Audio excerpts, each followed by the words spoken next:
So with the recent announcement that Halloween Horror Nights dropped on everyone, Universal's own podcast naturally talked about the event and revealed some more details, but I decided to listen for you guys because, well, we know how that went the first time around. Yes. Now, our goal is to make sure no one can actually finish this house. I don't think they will. That is the goal. This is definitely the house we've talked about sitting outside the exit just to see people running because we think this one is going to really get people under their skin. So with Universal's podcast, they actually released a few more details about Halloween Horror Nights this year that wasn't on the website or in really the press release. Let's dive into these because some of these have hyped things even more than what they were already hyped before. So first up, what they said about Universal Monsters Unmasked is really, really cool. It's really hyping this house. Even though if you know me, I'm not the biggest fan of monsters, but certainly what they said and with the premise of this house, it's definitely getting up there on my list. And stay tuned for the hype list coming a little later.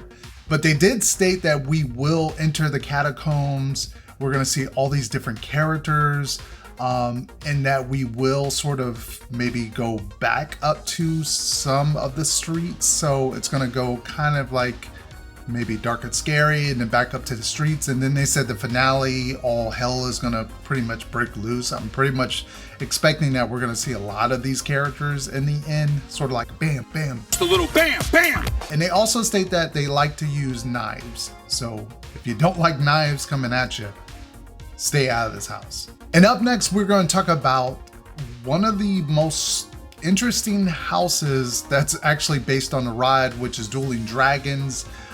Choose Thy Fate. Now, there's been a lot of talk of how is this house going to work? Is it a dual house, like with two completely separate pathways? And they kind of answered that.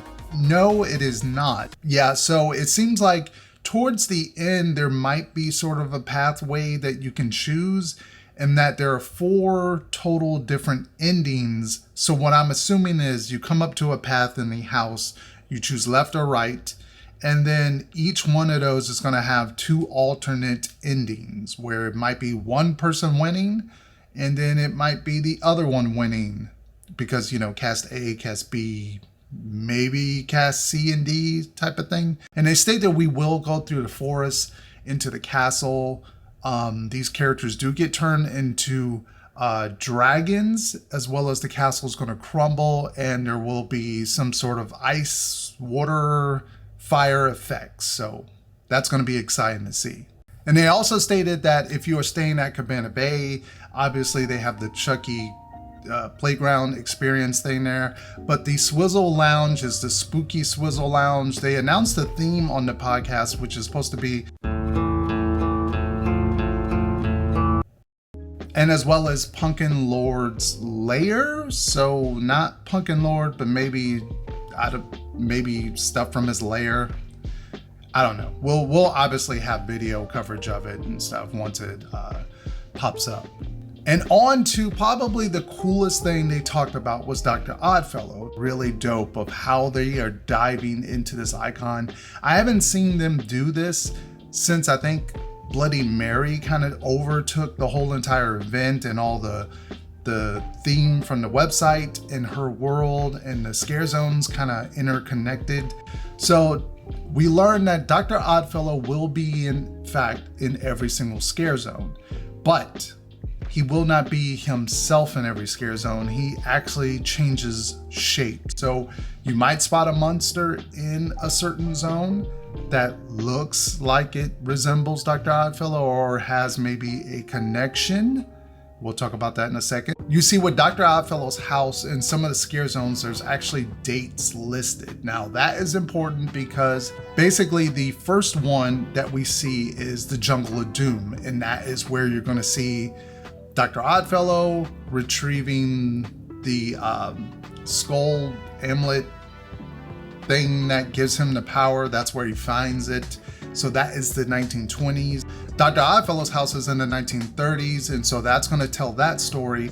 And by the way, everyone was wondering, will we see Jack at this event? Is Jack gonna pop out?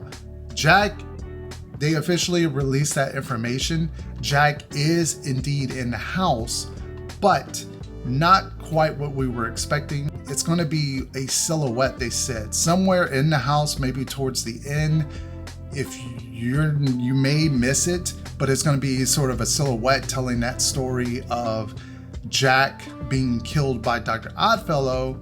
And this is what I was talking about earlier. So before Jack was killed, he managed to somehow slice or scratch Dr. Oddfellow's face, leaving a scar, and some of that blood dripped into Jack. So basically making them both immortality. They can't die. So that's why it explains why Dr. Oddfellows has been around for all these years, is because he can't die.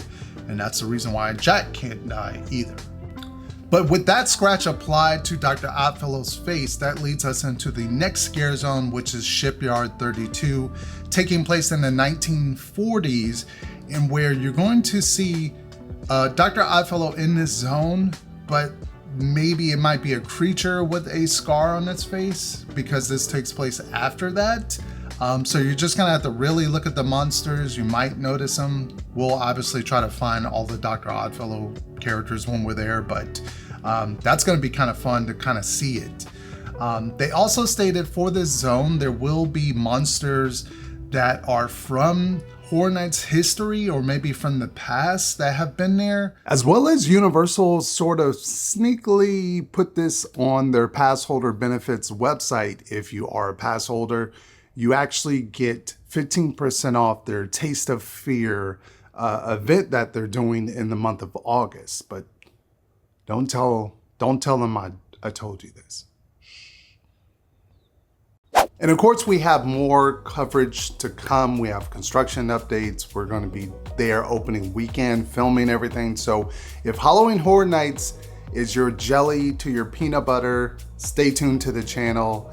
Thank you guys for the support, and I will catch you all on the next video and see you, of course, in the fog.